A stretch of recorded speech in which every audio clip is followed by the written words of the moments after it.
আকাশ rating চ্যানেলে আপনাকে স্বাগতম এবং আমি আকাশ এ পূর্বে ফটোশপের ছোট্ট একটি টিপস আপনাদের সাথে শেয়ার করতে ইউটিউবের পর্দায় চলে এলাম।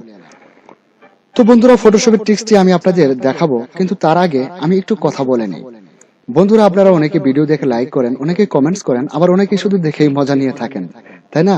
কিন্তু বন্ধুরা, যারা কন্টেন্ট ক্রিয়েটর, যারা আপনাদের জন্য কষ্ট করে ভিডিও তৈরি করে থাকেন, তারা কিন্তু একটি ভিডিও তৈরি করার পর ইউটিউবে পাবলিশ করার সাথে চাতকের মতো তাকিয়ে থাকেন ইউটিউবের কমেন্টস এবং লাইক বক্সের দিকে।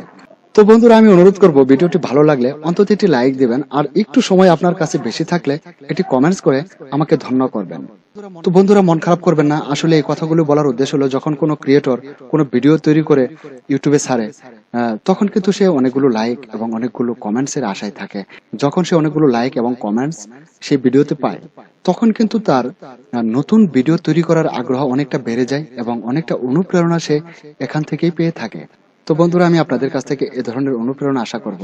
আপনাদের উৎসাহই আমার অনুপ্রেরণা, আপনাদের সহযোগিতায় আমার এগিয়ে যাওয়ার পাথেয়।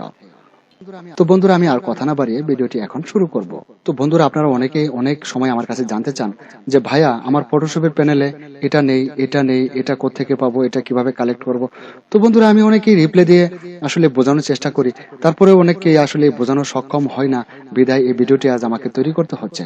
বন্ধুরা, দেখতে পাচ্ছেন এখানে আমাদের এই যে প্যানেলগুলো রয়েছে, এই প্যানেলগুলা অনেকের ফটোশপে হয়তো বা নাও থাকতে পারে। বন্ধুরা, দেখতে পাচ্ছেন এইগুলো আমরা আলাদা করতে পারি এভাবে ধরে, এভাবে আমরা এগুলোকে আলাদা করতে পারি। আবার এগুলি না থাকলে আমরা কোত্থেকে এভাবে এগুলোকে কালেক্ট করব, এই বিষয়টা আমি এই ভিডিওতে আপনাদের সাথে শেয়ার করব। বন্ধুরা, দেখতে পাচ্ছেন আমি কিন্তু সবগুলোকে এভাবে আলাদা করে নিচ্ছি। দেখুন, এবার আমার কিন্তু ডান সাইডে একদম ফ্রি হয়ে গেছে। তো বন্ধুরা, এগুলোকে আমরা ক্লোজ করে দিতে পারি এভাবে।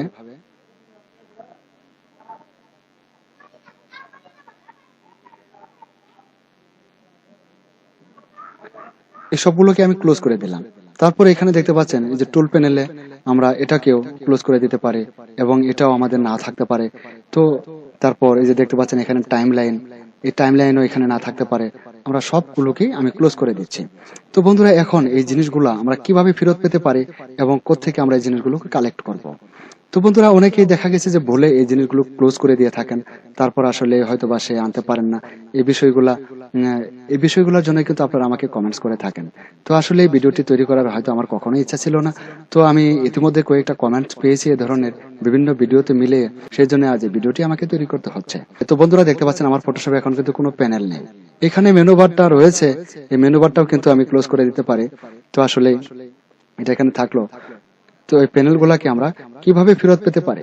বন্ধুরা, এটার জন্য আমাদের যেতে হবে উইন্ডোতে। যে এখানে দেখতে পাচ্ছেন উইন্ডো লেখা আছে, এই উইন্ডোতে আমাদের ক্লিক করতে হবে। বন্ধুরা, এই উইন্ডোতে আমরা ক্লিক করে আমরা এক এক করে কিন্তু সবগুলা প্যানেল ফিরিয়ে আনতে পারি এভাবে। বন্ধুরা, দেখতে পাচ্ছেন আমাদের প্যানেলগুলো কিন্তু ফিরে আসছে। এইভাবে কিন্তু আমরা প্যানেলগুলোকে ফিরিয়ে আনতে পারি। দেখুন, এইভাবে আমরা প্যানেলগুলোকে ফিরিয়ে আবার আগের জায়গায় বসাতে পারি। কিন্তু আমি যে টিপসটি আপনাদের দেখাবো, একটি ক্লিক করে সবগুলো প্যানেল আমরা একসাথে আনতে পারবো। এটা কিভাবে? এটার জন্য আমাদের উইন্ডোতে ক্লিক করতে হবে। উইন্ডোতে ক্লিক করার পর বন্ধুরা, এখানে দেখতে পাচ্ছেন ওয়ার্ক স্পেস, এটাতে আমাদের ক্লিক করতে হবে। ওয়ার্ক স্পেসে মাউস পয়েন্ট রাখার পর বন্ধুরা দেখতে পাচ্ছেন রিসেট, এই রিসেটে আমাদের ক্লিক করতে হবে। রিসেটে ক্লিক করলে আমরা সবগুলো প্যানেল একসাথে ফেরত পাবো। তো এবার এখান থেকে রিসেটে ক্লিক করুন, window, workspace and reset. বন্ধুরা, দেখতে পাচ্ছেন সবগুলো প্যানেল কিন্তু আমার একসাথে চলে আসছে। তো বন্ধুরা, ভিডিওটি ভালো লাগলে আমি পরিশেষে আবারও বলছি, অন্তত একটি লাইক দিয়ে আমাকে ধন্য করবেন এবং আপনার হাতে পর্যাপ্ত সময় থাকলে আমাকে একটি কমেন্টস করেও ধন্য করতে পারেন। আসসালামু আলাইকুম।